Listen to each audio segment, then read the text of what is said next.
colleagues.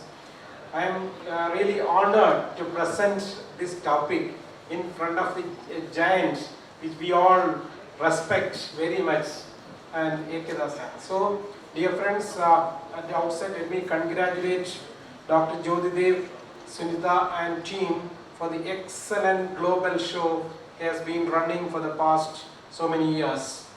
And this topic was suggested by me because this is the most important aspect of diabetic food management, which majority of physicians and surgeons fail to remember when they treat a diabetic food. So, dear friends, this is Lord Padmanabha, the pride of Trivandrum, or the richest god in the world. See his stature, completely offloaded, isn't it? Right. So, with the blessings of Lord Padmanabha, Trivandrumites are supposed to have lesser and lesser amputations. I bring greetings from Government Medical College Trivandrum, my alma mater, which gives strength and courage to stand before you on this very important topic. I also bring greetings from Saraswati Hospital, which is a podiatric, bariatric and laparoscopic center. As you all know, bed rest is the complete offloading, which we offer in Ward 7 or Ward 8 or Ward 19. Isn't it? Either on the ground or the bed. Okay. So there the patient is alright. When he covers the food with a Partha's textile cover and walks to the bathroom, the offloading goes. Isn't it? 2 or 3 times his offloading is broken. Dear friends, in the pathway, you all know neuropathy and vascular disease, and we often forget this one, that is a biomechanical problem. Food diabetic plantar, neuropathic plantar ulcer, when you treat, you have to consider the biomechanics of the foot. What we often fail is, we all design shoes, offloading devices, but we forget that the biomechanics, the gait analysis and other things. Dear friends, what is offloading? It is minimizing or removing the weight placed on the foot to help prevent and heal ulcers.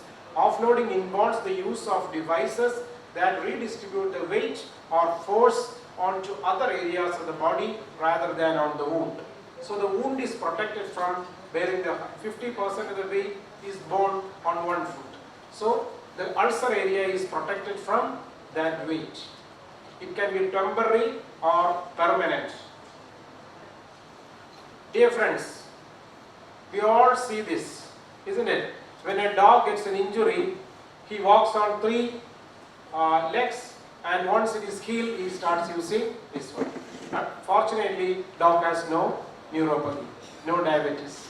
So the poor man, the bipedal gait, fails to offload spontaneously because there is absolute loss of pain at all, right? Dear friends, the strategies are pressure reduction, helps in healing, and it prevents ulcer recurrence also once the ulcer is healed. So these are the controls of diabetic food management: metabolic control, vascular control, microbiological control, educational control, and food control. And offloading forms an important component of the 6 controls of diabetic food management. You have to keep this in mind. If any of the link is gone, your treatment becomes incomplete. See, this is what happens if you do not offload. Start from day 1. See, the ulcer is healed, and what has happened on 100th day, what will happen? It is an amputation. Still, patient is not offloaded, and you are going to develop an ulcer at the metatarsal head.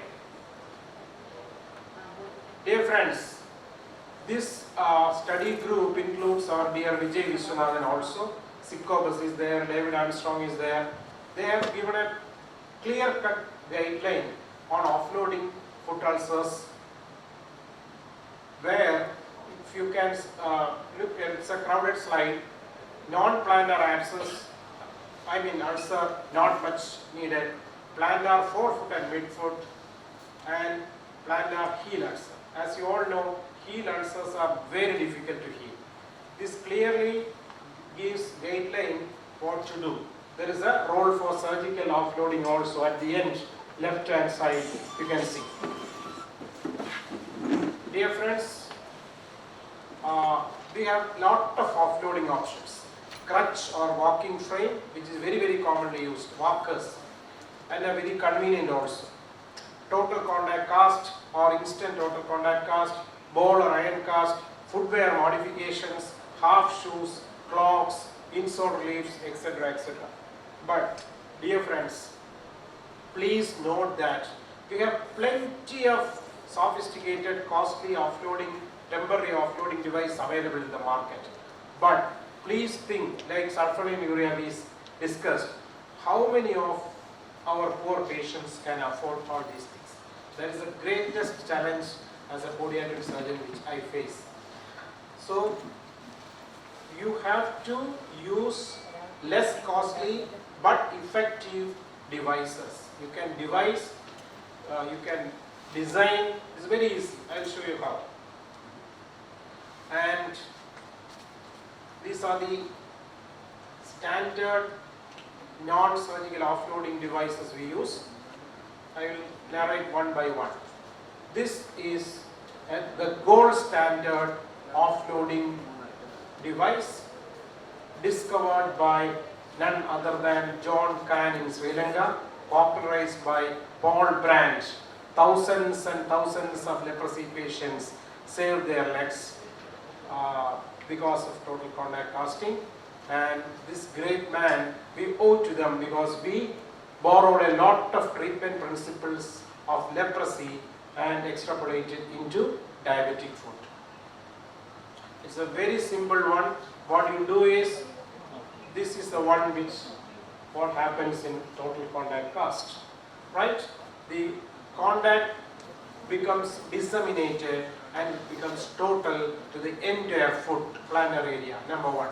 Number two, we have certain amount of force coming down to the undersurface of the cast through the sides, just like when you make a pillar, some weight will be borne on the sides, right?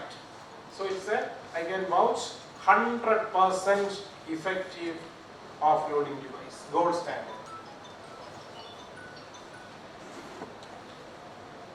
This is how it works. See, the pressure of more than 600 kilopascal to one point may be reduced to 20 kilopascal or 100 kilopascal, right?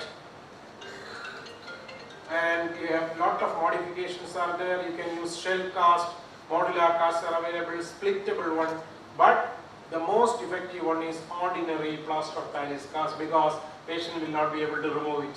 So it's a forced type of compliance. Patient has only one option to wear it, no escape. And there are a lot of literatures available on the effectiveness of non-removable total contact cast compared to removable, because more than 70% of our patients wearing custom-made footwear and orthosis will not use it. That's a sad truth. Similarly, in total contact cast also same thing happens if it is removable. So these are the advantages which I have said, but you have to be very cautious. You can have cast-related sores, injuries. If there is an infection, it may go unnoticed. So you have to be very careful. And these are certain Indian contributions.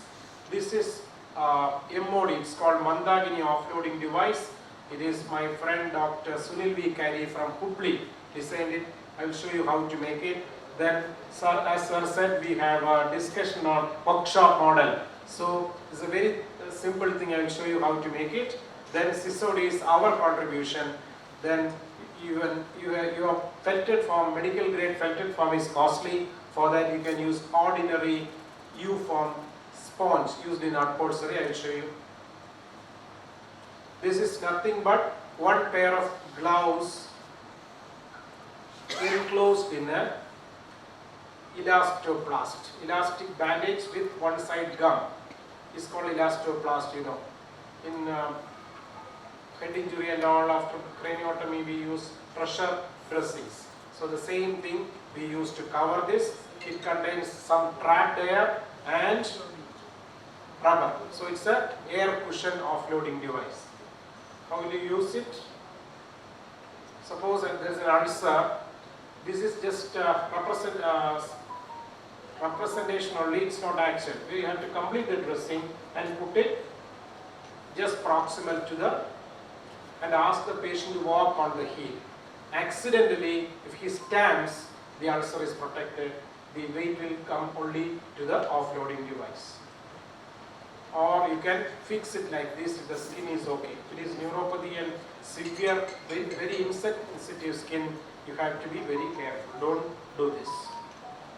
And if the patient is so poor to buy a footwear, the same footwear he is using, you can do like this. This we have named as Saraswati in-shoe offloading device, SysOD. Very, very effective. And ulcers like this, the MOD or SysOD will not be effective. So in such cases, what we do is 1 inch or 1.5 inch thick foam is taken, sterilized, and kept. The cut is made. You can see how beautifully offloaded that the lower one. Sloping edges and the wound is healing. The heel ulcer is very difficult to heal, isn't it? So this is called modified felted foam dressing. And footwears you all know. Depending on the ulcer side, we can make wet shoes. The first one is a forefoot offloading, second one is midfoot, third one is hindfoot, and the last one is total contact total contact plaster sort insole, which changes its shape according to the pressure, and you get complete contact. And the footwear prescription, footwear design, measurement needs a lot of discussion with your orthotist. Unless it is done, it will not be effective. And it needs a lot of modifications also once a patient starts using. These are special insoles made of plaster sorts. These are commercially available insoles. You can have reliefs like this. For example, these are small blocks which can be removed at the ulcer area, so that it need not be custom made. Depending on the ulcer site, you can. These are all temporary offloading measures. Then now comes shoes with sensors. The shoe inside, the insole area contains a lot of sensors, and artificial intelligence is made use. And when there is an increase in pressure, it automatically offloads. So it is going to conquer the market very soon. So this is about, that was about non-surgical offloading. I will just repeat: total contact cast, temporary offloading measures, orthosis, and different types of shoes. Total contact insole, wide toe box, padded straps, and back strap. These are the criteria for a permanent offloading shoe. And the callus, you may think why callus has anything to do with offloading? Yes, callus is the one which is the forerunner of plantar ulcer. Why? You are walking on the callus, just like you are putting a pebble inside the shoes and walking. The pressure by the callus underneath soft tissue will break. There is subcallosal hemorrhage, and the callus will break down, and you get ulcer. So if you keep on cutting callus, the ulcer will not form.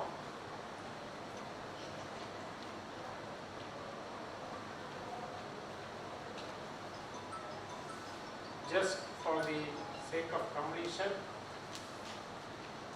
I will show you. You have to use a number 10 or 20 blade, parallel strokes till you get normal thickness. So, the surrounding skin and the callus area will be having same thickness. Very simple.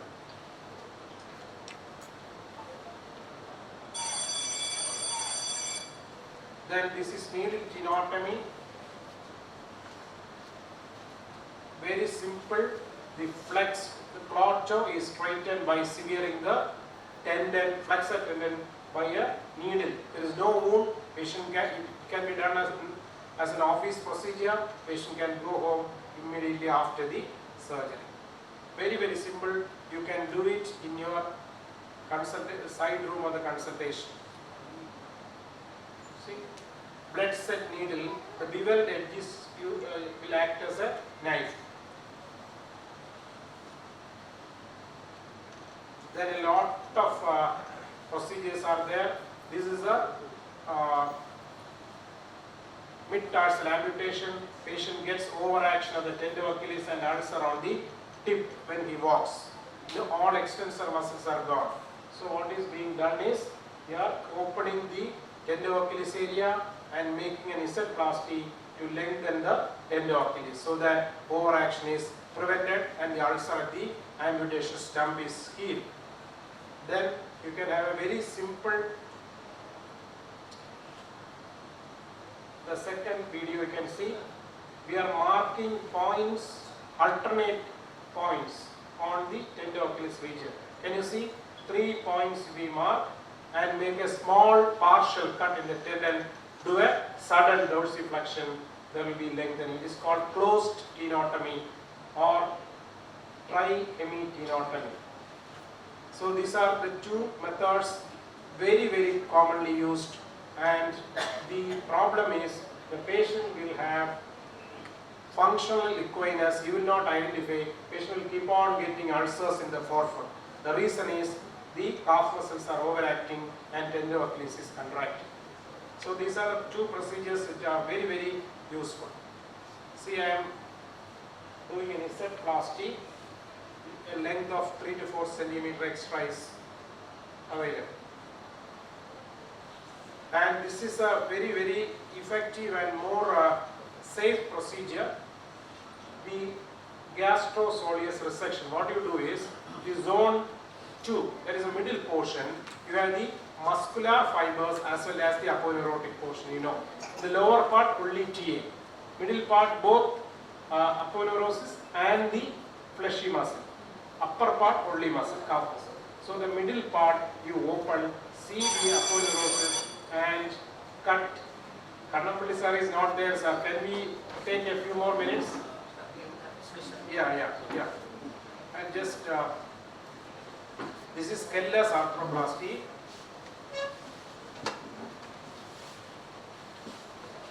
I'll just tell you the ulcer on the PIP joint, very common ulcer. The treatment is gap arthroplasty.